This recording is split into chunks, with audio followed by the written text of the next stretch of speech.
Why does the left hate Israel? On the surface, it doesn't make sense.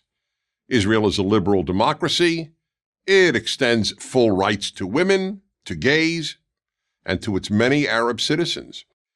Like all countries, which are made up of flawed human beings, Israel is flawed. But compared to most countries, not to mention its neighbors, it is a civil rights paradise. So why does the left hate Israel?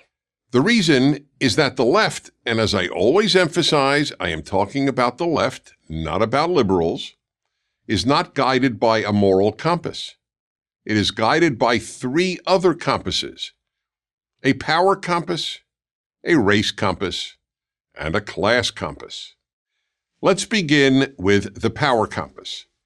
Instead of evaluating people and nations on the basis of right and wrong or good and evil, the left evaluates them on the basis of weak and strong. If you're weak, you're good. If you're strong, you're bad. Israel is strong, therefore it is bad. America is strong, therefore it is bad.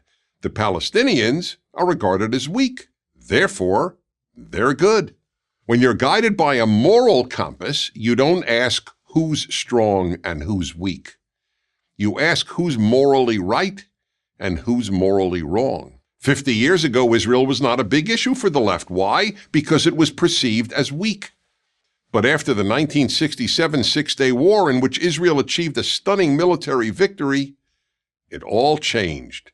Israel became strong, so Israel became bad. And the Palestinians were weak, so they became good. So no matter how much terror Palestinians engaged in, hijacking airplanes, murdering 11 Israeli athletes and coaches at the 1972 Munich Olympics, blowing up Israelis in pizza parlors and at weddings, the left's position never changed. Palestinians good, Israel bad, because the Palestinians were weak and Israel was strong. That's one of the three ways the left judges the world. You can test this theory in other ways. Why is the United States bad? Because it's strong. And third world countries that oppose the United States are good. Cuba, for example, has been adored by the left for decades.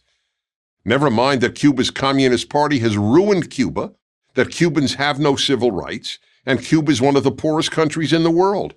Since Cuba is weak, to the left, Cuba is good.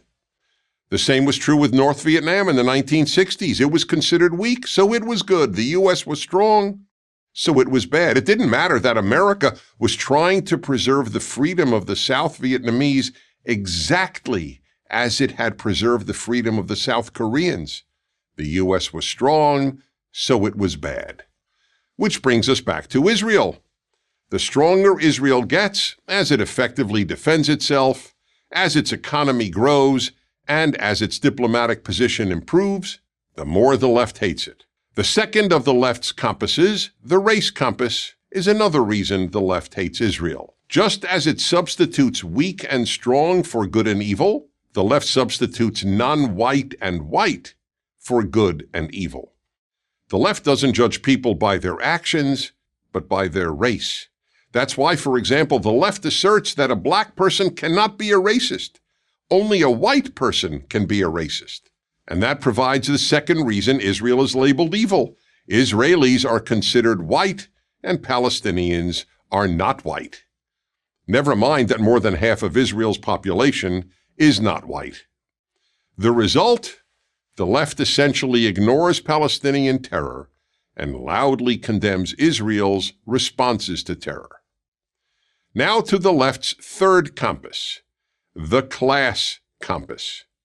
This is the third way in which the left replaces traditional Western and Judeo-Christian categories of good and evil. Instead of judging people's actions by the same moral yardstick, that of good and evil, the left judges people's actions based on their economic class.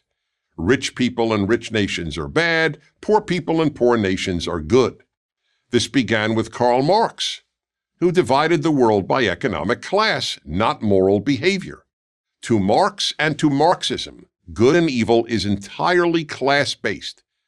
Good is defined as workers, evil as owners.